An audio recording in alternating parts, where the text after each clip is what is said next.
Now, Christmas is a time for family, for joy, for presents, for Christian celebration, for the gift of giving to others, for helping the unfortunate. And it's also time for Christmas musics and specials. Yes, this is a time of year that brings a lot of movies taking place during Christmas time and specials that are made specifically for the Christmas season. Out of all the holidays throughout the year, Christmas has by far the most movies made around. The happiest season of all. From A Christmas Carol to A Christmas Story.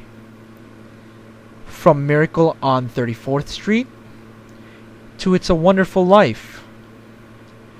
From Jingle All The Way to Gremlins. Yes, this does take place during Christmas time, and it is supposed to be a Christmas horror film. From the Chronicles of Narnia, The Lion, the Witch, and the Wardrobe, which does feature wintertime and Santa Claus appearing and giving presents to everyone for Christmas, to the movie The Santa Claus, starring Tim Allen. And there are many, many, many other Christmas movies. One of my favorite and one of the most beloved famous Christmas movies, especially from the 90s, is Home Alone.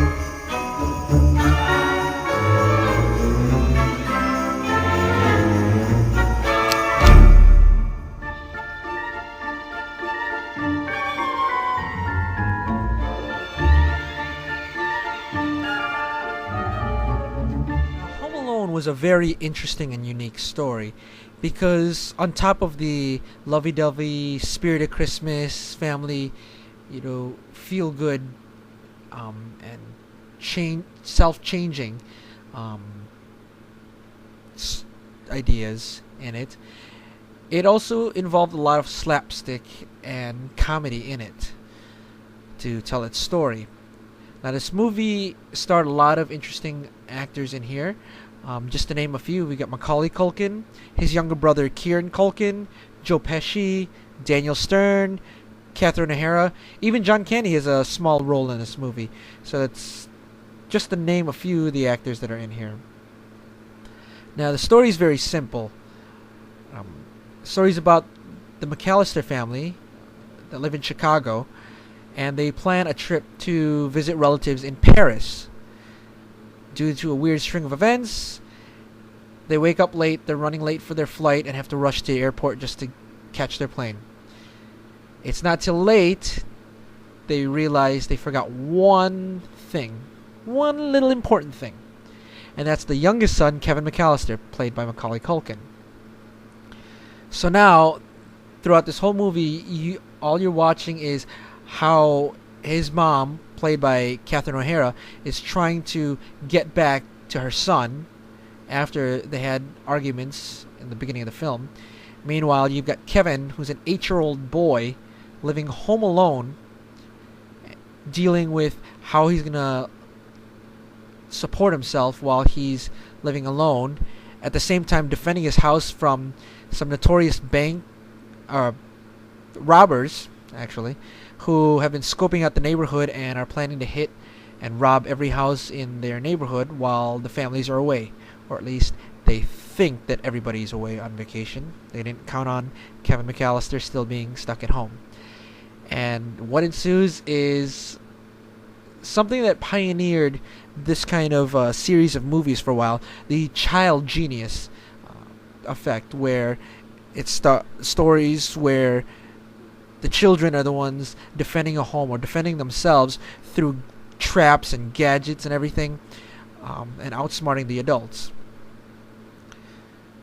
So that's generally what Home Alone 1 was. It's an instant classic up there with a lot of the other classic Christmas movies, and it's something you should, if you haven't seen it already, you should take a watch. Now, in 1992, with the huge success of Home Alone 1 in 1992 they came out with Home Alone 2, Lost in New York. Again, we bring back Macaulay Culkin, Joe Pesci, Daniel Stern, Catherine O'Hara, John Hart, who plays the father, Kieran Culkin, and we add in a few new people in here, such as Rob Schneider and Tim Curry, among some other people in the movie. And this story is a little unique. It doesn't really fit the actual Home Alone feel to it. It still has the Home Alone feel to it, but it doesn't fit the Home Alone part, because in this story, well, I'll let the summary tell the tale. In this movie, the McAllisters plan a trip to Florida. This time, they didn't forget anybody. They didn't forget anything. They're running late, of course, for their flight. Again, a year later, after it happened in the first movie. But Kevin was on top of his game, made sure he wasn't left behind. There was a mix-up at O'Hare Airport, and Kevin somehow gets on the wrong plane, headed to New York, while the rest of his family head to Florida. Of course, hilarity ensues. You've got the family stuck in Florida trying to find Kevin. They don't know where he is. Kevin's in New York, doesn't realize he's in New York, and ends up using his intellect to get him around New York. So that's generally the gist of the story. But there's more.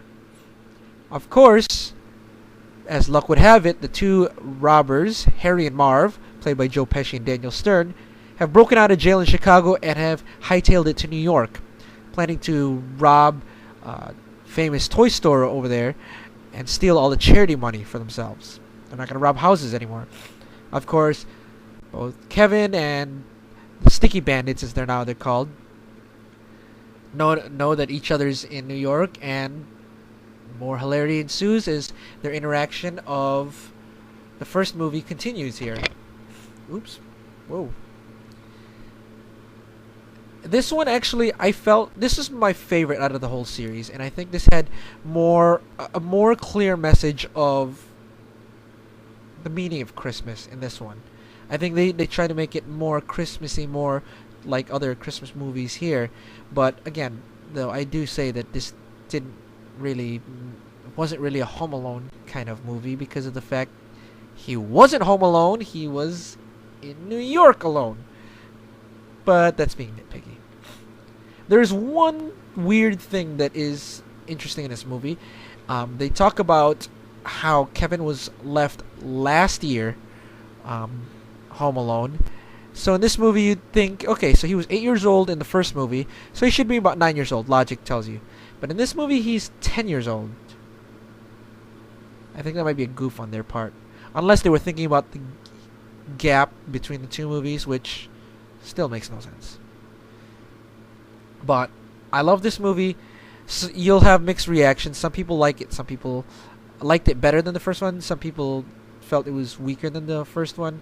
In any case, it's still a good one, and it's the only real, true, direct sequel to the original one. And there you have it. Home Alone 1 and 2. Great movies. What? No, I'm not going to talk about those. I am not going to... No, because it's not a real sequel. They just slapped the name onto it. Okay, fine, I'll talk about it, but I'm not talking about the fourth one. No, that one's trash.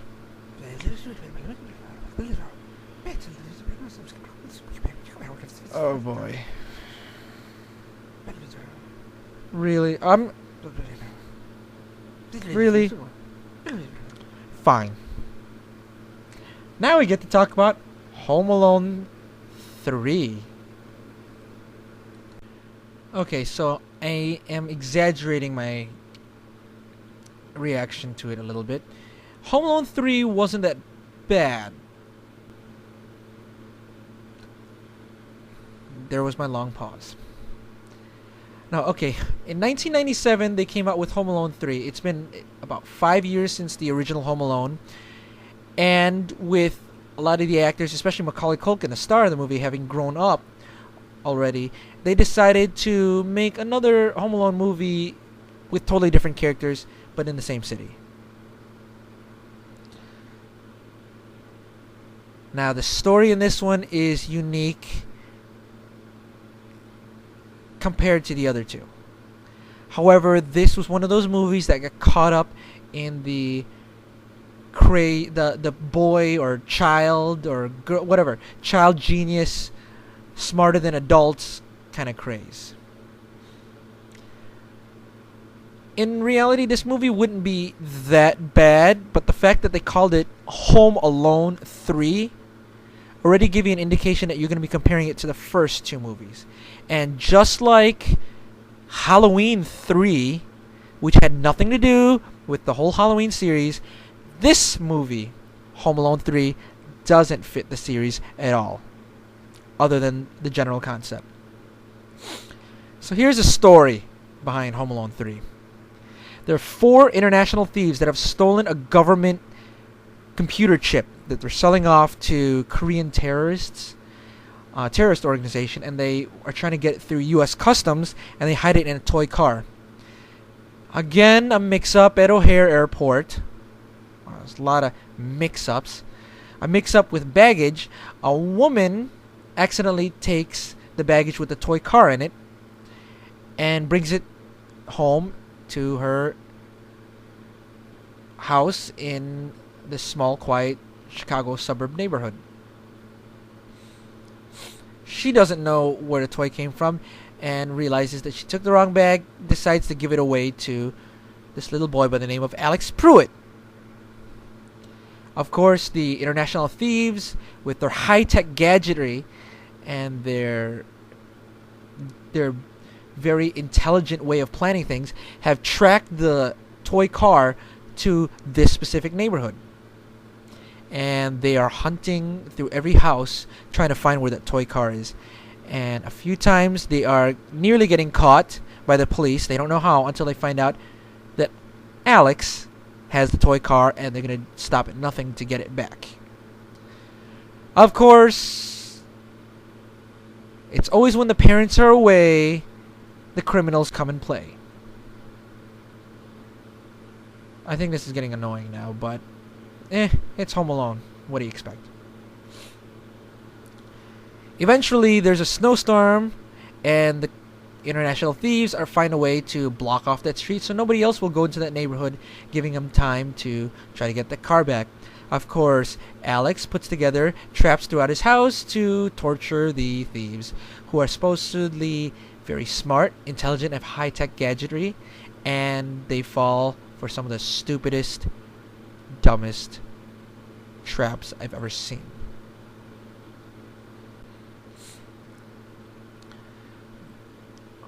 Of course, in the end, a lot of things happen, and the criminals get caught. I mean, if you've seen the first two movies, you expect that. Now, the first two movies, I gave strong B grades of B's to them. This one, it lost a lot of points, mainly because it was called the Home Alone movie, and I already had high expectations for it, so I give this one a C minus. Now, there is one positive point, really good positive point, and this movie brought to us a young actress that has blossomed into the actress we know and love today. Oh yeah. Scarlett Johansson. Can't wait to see you in the new Avengers movie, especially in that Black Widow outfit.